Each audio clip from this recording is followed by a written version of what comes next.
Eu tô vendo que tô bebendo até mais. Sonífero. Vamos lá.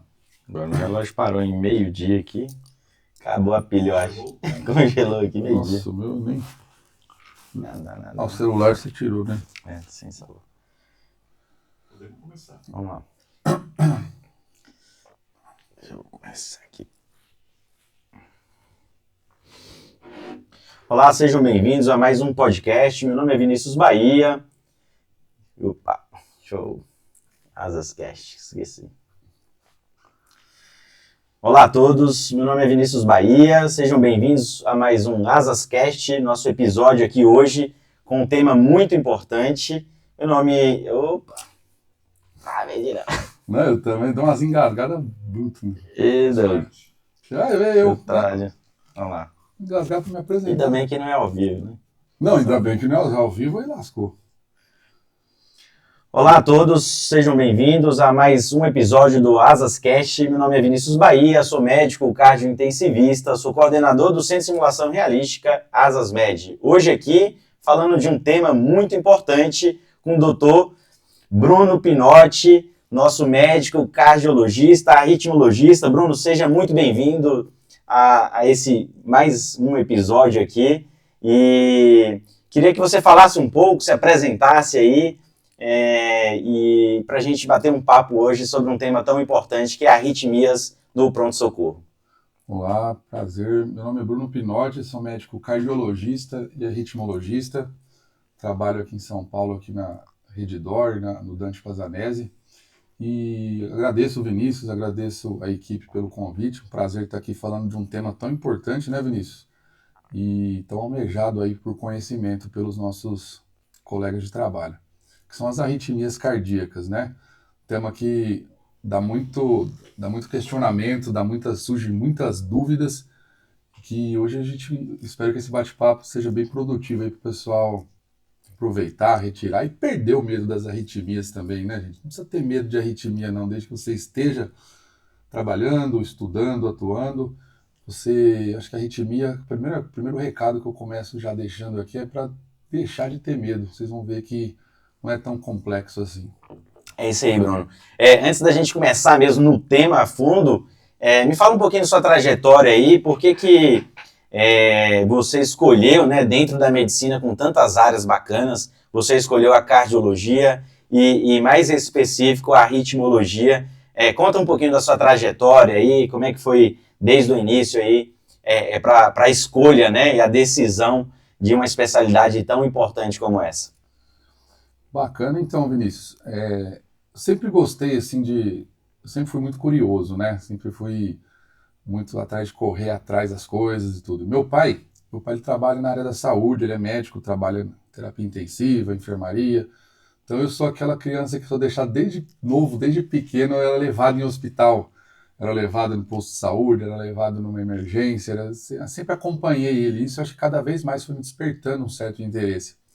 E aí foi passando a vida, decidi que queria fazer medicina, passaram-se os 6 anos, né, escolhi pela clínica médica, que hoje é o pré-requisito nosso para fazer a cardiologia.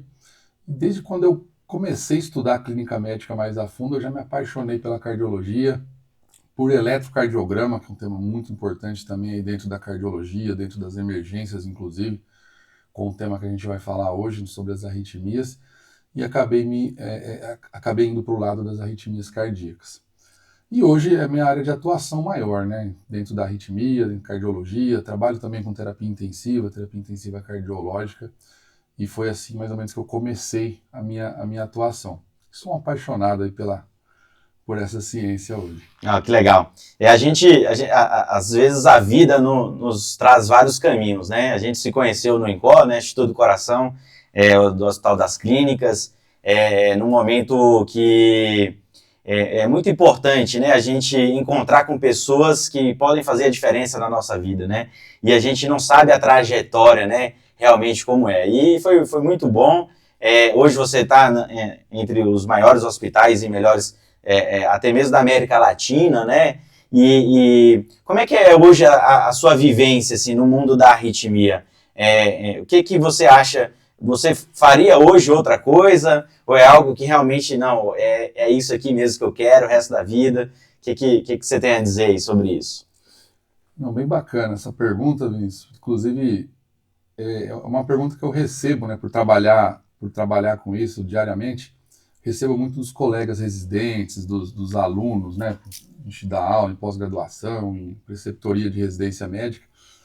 E é uma dúvida, por que cardiologia? Por que gosta tanto assim de arritmias? Eu acho que o maior ponto aí de questão, eu vejo que é uma área que você faz muita diferença na vida das pessoas, sabe? Então, quando a gente está entrando com tratamento para uma arritmia, seja lá um medicamento, seja um procedimento, seja uma terapia que a gente vai propor para esse paciente, seja lá qual for, eu acho que o mais importante é fazer a diferença na vida desse paciente. E você acaba que casando com esse paciente, né? Porque é um paciente que ele tem uma doença crônica, muitas vezes uma doença cardiovascular ali associada, que ele vai ter que te acompanhar por toda a vida.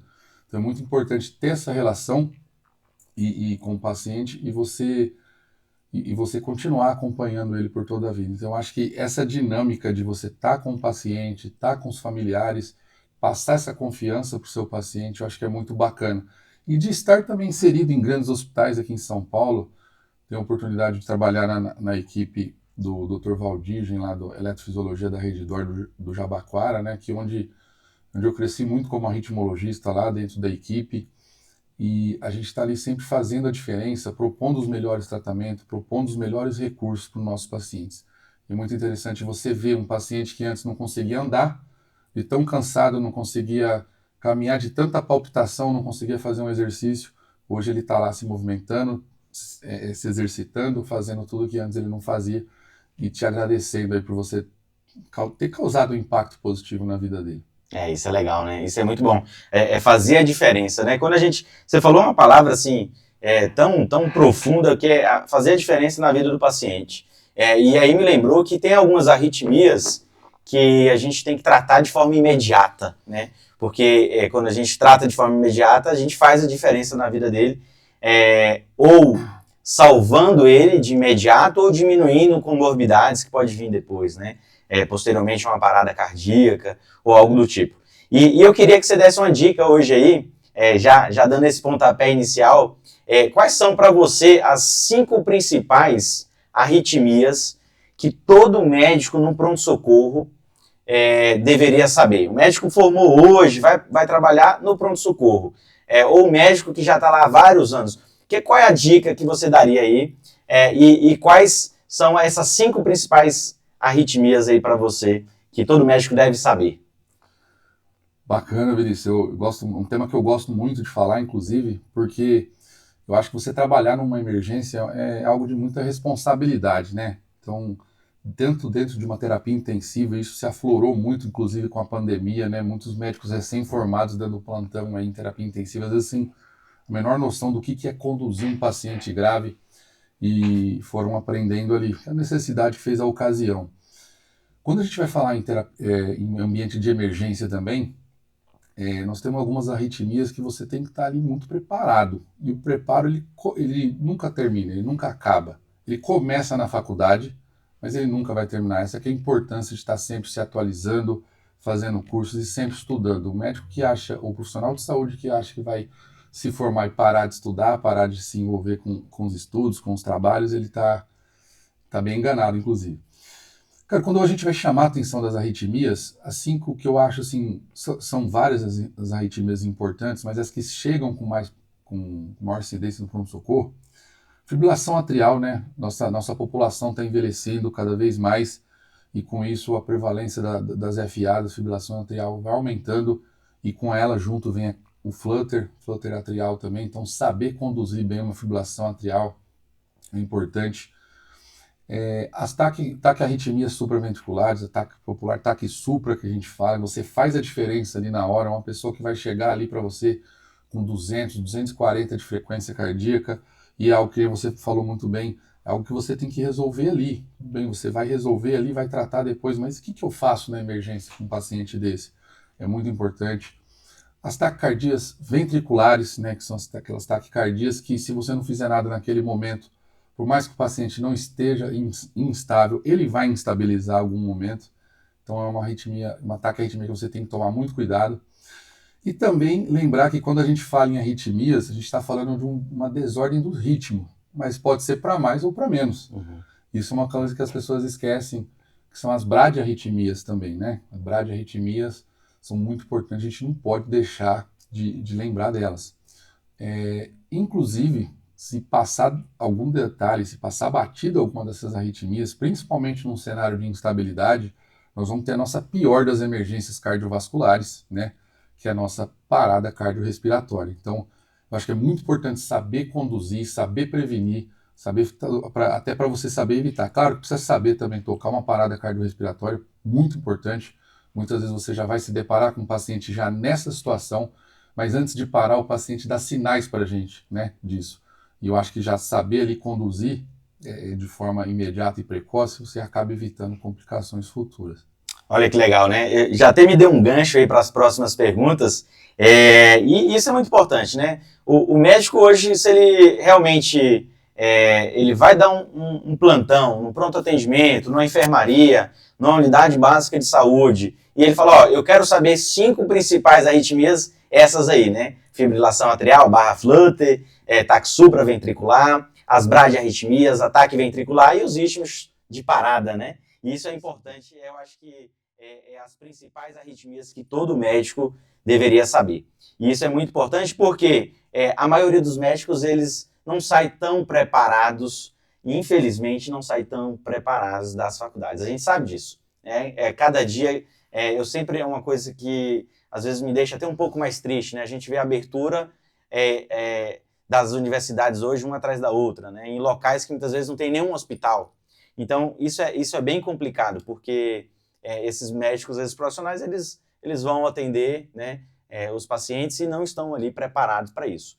Há formas de se preparar, e isso a gente vai falar um pouco hoje aqui, mas eu queria saber um pouco, eu sei que você é instrutor do ACLS, né, então, puxando esse gancho aí, falando um pouco das taquiarritmias, né, quando o paciente tem algum critério de instabilidade, e aí esses dias me perguntaram, Vinícius, o que realmente é critério de instabilidade, né? Porque muitas vezes as pessoas sabem o que fazer, mas não sabem identificar, né, esse critério de instabilidade. Eu queria que você desse algumas dicas aí dos critérios de instabilidades para a gente diferenciar, aí, por exemplo, o tratamento das taquiarritmias. Com certeza, Vinícius. Importantíssima essa pergunta, inclusive, além do reconhecimento, né, para você que vai se deparar com esse tipo de situação em emergências, quem trabalha em pronto-socorro, quem trabalha em emergência, com certeza vai pegar alguma dessas 5 arritmias. São as mais importantes, as mais prevalentes no cenário de pronto-socorro e de UTI. E se elas chegarem de uma forma instável, eu preciso fazer um reconhecimento imediato. Porque se eu não fizer, o paciente vai dar ruim, vai evoluir mal, e as coisas vão piorar. Então, assim, sempre quando eu estou dando um curso de ACLS, eu costumo falar para os alunos o seguinte: nós temos uma maneira de avaliar um paciente ali, clinicamente, aquele olhar, aquele feeling clínico, né, de olhar aquele paciente. A gente tem até uma frase que a gente fala, que é o que comove ganha move, aquele paciente que te comoveu em que sentido? Te comoveu no sentido de que ele não tá respondendo bem, a pressão está baixa, frequência cardíaca está lá meio ou muito alta ou muito baixa, está suando frio, que ele está com o paciente com uma face de dor, com uma face que não está legal clinicamente, mas isso acaba ficando muito inespecífico, né? Fica muito assim, vamos dizer assim, muito jogado. Então hoje se criou hoje não, já tem um tempo que tem essa regra, né, dos 5 Ds da instabilidade, que eu costumo reforçar muito isso. Que quando um paciente chegar com um desses 5 Ds, e apenas um, hein? Importante isso, tá? Não precisa ser os 5, 2, 3, apenas um desses 5, você já encara como uma instabilidade e já faz a conduta imediata, que no caso das taquiarritmias seria o choque, a cardioversão elétrica. Dor torácica, diminuição da pressão arterial, diminuição do nível de consciência, tá? Dispneia e desmaio. Então, esses são, eu costumo citar esses 5 Ds, porque acaba sendo um mnemônico aí para a galera gravar, né? Então, se um paciente estiver com dor no peito, estiver com dispneia, com diminuição do nível de consciência, diminuição da pressão, ou desmaiou, pode não ter chegado desmaiado ali na emergência, mas foi encontrado desmaiado em casa, desacordado. Então, esses são critérios que a gente tem que levar em consideração para abordar com maior rapidez e agilidade aquela arritmia. No caso das TACs, né, que foi o caso que você perguntou, lembrado sempre da cardioversão elétrica. Isso é bem legal, né? Porque o último ACLS que a gente deu aqui foi algo bem marcante, porque a primeira pergunta que o aluno fez, mas eu preciso dos 5 critérios de instabilidade? Não, apenas um critério para você identificar e fazer de forma rápida, né? Quando você está num pronto-socorro, não dá tempo de ligar para o especialista, não dá tempo de ligar para o colega, muitas vezes não dá tempo nem de abrir o celular, a gente tem que fazer de forma rápida, e essas dicas é muito importante porque eu consigo conduzir um paciente grave de forma rápida e efetiva, né? É isso que a gente quer salvar mais vidas, né? Essa é a ideia. E quando a gente fala das taquiarritmias, tem uma taquiarritmia que, em geral, a gente trata todas as taquiarritmias com cardioversão elétrica sincronizada, e aí é sempre lembrar daquele SYNC, né? E tem uma taquiarritmia que me perguntaram esses dias, qual a taquiarritmia que eu não ligo o SYNC? E aí todo mundo ficou na dúvida.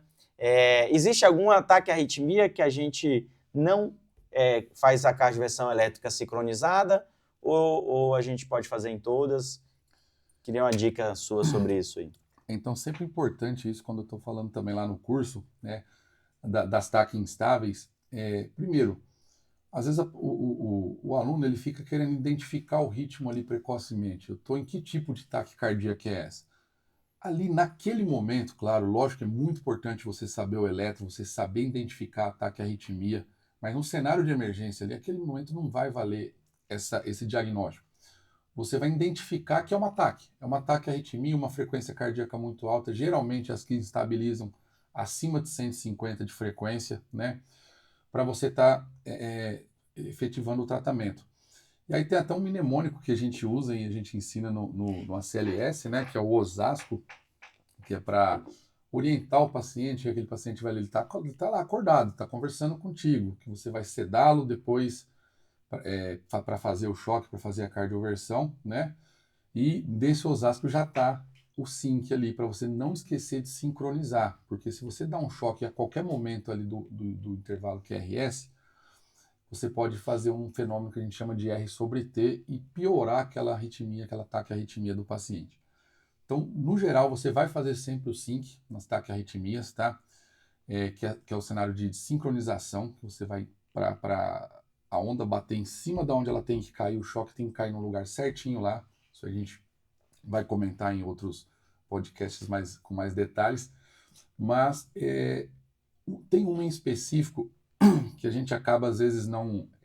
eu costumo dizer que é a exceção das exceções, que é a TV polimórfica. Né? A TV polimórfica, ali você não identifica. O que acontece? O que a TV polimórfica ela nos mostra? QRS ali desorientados, apontando para todas as direções, e às vezes quando você aperta o botão de sincronizar, o próprio aparelho ele não consegue sincronizar o choque.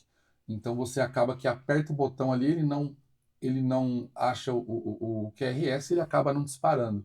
Então na TAC polimórfica, nas taquicardias polimórficas, a gente já está autorizado a fazer a desfibrilação, tá?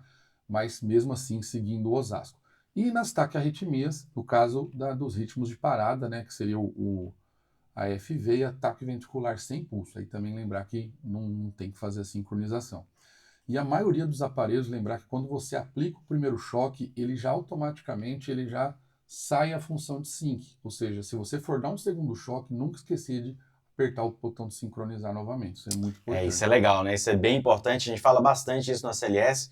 Hoje, apesar de o ACLS ser um curso bem difundido, né, tem várias instituições, né, nós somos um centro credenciado à ARRA, mas tem diversos centros espalhados pelo Brasil e muita gente ainda não faz esse curso, né, tão importante. É um curso básico, né, eu considero que esse é um curso básico. E não é só do médico, né, o enfermeiro, até o fisioterapeuta, ele está autorizado a fazer esse curso, porque são pessoas que participam de uma parada cardiorrespiratória. Então, é o básico, né? O técnico de enfermagem ali que tem que fazer o BLS. Então, são coisas que é o básico. e a gente não está nem se aprofundando muito aqui, a gente está falando do básico, né? Porque o básico bem feito, ele salva vidas, né? Acho que isso é importante. Perfeito, exatamente, Vinícius. Inclusive, o básico aqui, só para reforçar, para quem está vendo, que vai assistir esse podcast aqui nosso, o básico aqui é no sentido de fundamental, tá, gente? Aqui não pode faltar essa opção. Não adianta você querer fazer um edifício lá, a coisa mais linda lá, nos Emirados Árabes, lá, aqueles edifícios lindos. Isso não adianta nada se ele não tiver uma base reforçada, bem feita. O que vai adiantar? Não vai ter nada lá para cima. Então não adianta você querer fazer só o avançado se você não sabe fazer o básico bem feito, que é o básico aí no sentido de fundamental, tá, gente? Isso é importante, isso aí precisa saber, precisa ser feito, e é isso que salva vidas ali no cenário de emergência. Por isso que uma CLS, tanto o BLS quanto a CLS, importantíssimo profissional de saúde saber. Quem está ali no dia a dia com o paciente, às vezes a pessoa me pergunta assim, doutor, mas eu quero ser dermatologista, ou o outro profissional, mas eu vou trabalhar com a parte de estética. E se seu paciente complicar ali no momento que você está fazendo um procedimento estético, você é um profissional de saúde, você não vai saber dar aquele primeiro atendimento para ele. Então, inclusive, tem que ser difundido, na minha opinião, até para leigos. Todo mundo tinha que ter acesso a esses cursos, sabe? Ainda mais quem é da área da saúde. Isso aí, para mim, é inadmissível hoje um profissional de saúde não ter um curso de ACLS e de BLS, Vinícius. Essa é a verdade. É isso aí, eu concordo plenamente. E aí, as pessoas, inclusive, depois dos cursos do ACLS, eles falam, eu quero aprender um pouco mais, quero fazer um curso de eletro, quero fazer um curso de arritmias, as arritmias na emergência. Isso nós temos, né? A gente consegue oferecer isso hoje, né? E só dando uma pincelada a mais aí sobre as emergências, a gente vai ter outros episódios, vamos falar de cada tema aí, das principais emergências no pronto-socorro, sobre as bradiarritmias, né? O médico está lá no interior, está num pronto atendimento mais distante, só tem ele, ou só tem colegas que não têm tanta experiência, e de repente chega um paciente com uma frequência cardíaca de 30, né, abaixo de 50 ali, e sintomático, né? Qual a dica hoje que você daria para esse médico que, olha, chegou lá no plantão hoje, qual a principal dica que você daria, o que ele fazer naquele primeiro atendimento ali com um paciente com uma bradiarritmia? Importantíssimo, inclusive o algoritmo tem que ser bem trabalhado, bem secado ali para você entender até o que você está fazendo, né? E já começa pelo básico, Vinícius, que é o fundamental, né? A pessoa às vezes entende, básico porque é básico, não é importante. Nada disso. Se você não tem uma base bem feita e se você não dá a conduta básica para esse caso, por exemplo, seu, o que vai adiantar o que você vai fazer? Esse paciente pode nem estar vivo lá na frente. Então, como que você vai querer dar condutas avançadas sem fazer o básico?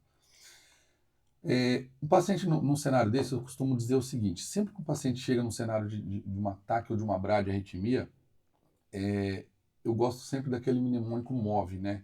De a gente sempre monitorar, qualquer lugar que você estiver trabalhando. Isso aí não é desculpa, hein? Você consegue monitorar o paciente. E se não conseguir, não volte mais naquele lugar para trabalhar. Por favor, né, gente? Se você não tem um aparelho ali para monitorar o nosso paciente, ver uma oximetria, tá? Pegar um acesso venoso e fazer um exame físico nesse paciente para ver que cenário que ele está ali de estabilidade ou instabilidade, que foi o que a gente, né, acabou comentando já, você está no lugar errado. Então, isso é o básico. Monitorou, identificou ali que é uma BRAD, está com cenário de instabilidade, está sintomático. Primeira medicação que a gente faz aí nesse cenário é a atropina, né? Dependendo do grau de bloqueio, não preciso identificar isso ali nesse momento, não quer dizer que depois eu não vá precisar, mas naquele momento ali eu posso fazer até 3 atropinas na dose de 1 mg a cada 3 a 5 minutos, o ACLS preconiza isso lá pela diretriz da American Heart. Não resolveu, aí a gente já pode partir para outras drogas, que são a epinefrina e a dopamina, e na verdade é EO, né? EO, o marca-passo transcutâneo. Então você põe as passes de marca-passo nesse paciente, você programa ali o desfibrilador, isso a gente tem no curso, a gente explica isso, por isso que é importante saber o básico e saber também depois o avançado, se aprofundar, né? Como é que programa esse aparelho para eu fazer eu tenho que dar tanto de carga para esse paciente, quanto que eu tenho que dar de frequência cardíaca para esse paciente, entendeu?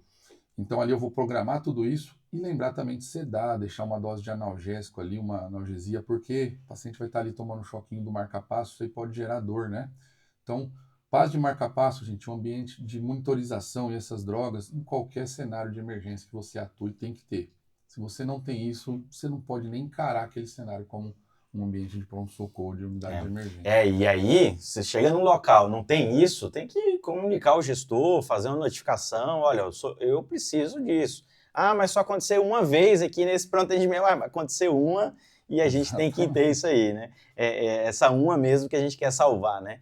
Então, acho que isso é muito importante. Esse é um algoritmo bem estabelecido pela ARRA, apesar que há alterações ao longo dos anos, e aí é a vantagem de fazer aquele curso, né, o ACLS a cada 2 anos, inclusive esse ano deve ter, hoje em 2025, né, deve haver uma nova atualização do ACLS, e isso é muito importante, né, porque eu acho que o médico ele tem que estar atualizado, todo profissional de saúde ele tem que estar atualizado, e eu acho que esse é um dos motivos, né, que a gente está se unindo aí para fazer um cuidado ao médico, ao estudante, ao acadêmico, treinar, capacitar e fazer com que eles possam fazer um atendimento de qualidade, né? A gente não está transformando aqui o profissional em um especialista em reanimologia, a gente está transformando ele no médico que tem a capacidade de atender uma urgência e uma emergência, né, que são as taquiarritmias, as bradiarritmias.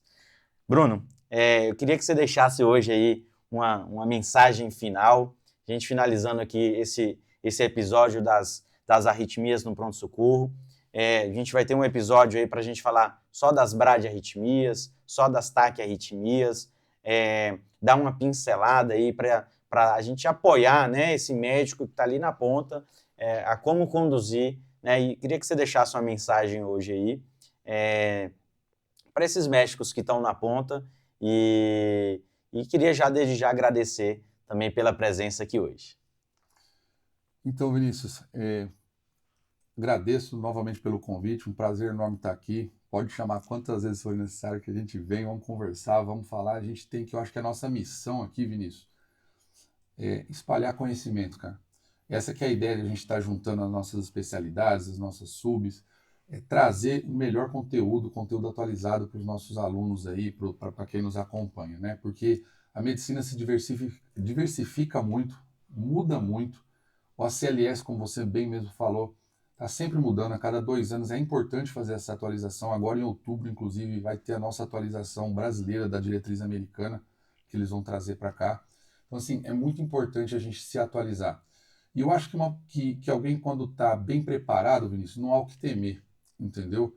Então, eu acho que o que falta, eu sei que muitos, como você comentou, muitas escolas de medicina, às vezes, acabam, né, não ensinando o que devia ensinar para o aluno, porém, hoje ainda bem que temos cursos, tem muitos profissionais que, assim como nós aqui, estamos tentando passar informação, retirar as dúvidas, trabalhar a cabeça desse pessoal para da conscientização de que você precisa estar preparado para trabalhar numa unidade de emergência, numa UTI.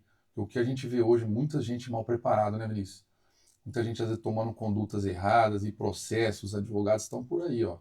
Então tem que tomar muito cuidado, gente, com a nossa retaguarda como profissional de saúde, mas também com o futuro do nosso paciente, tá? Então, a mensagem que eu deixo aqui é: se preparem, estudem, se atualizem, porque a saúde, a ciência exige isso da gente todos os dias. E você estando bem preparado, você pode estar em qualquer ambiente que você vai fazer um bom atendimento e ofertar o melhor serviço para o nosso paciente aí, que é o que vai ser o maior beneficiado de tudo isso, né? É isso aí. Obrigado, Bruno. Valeu, Vinicião. Obrigado. Doug! Teve nem cor.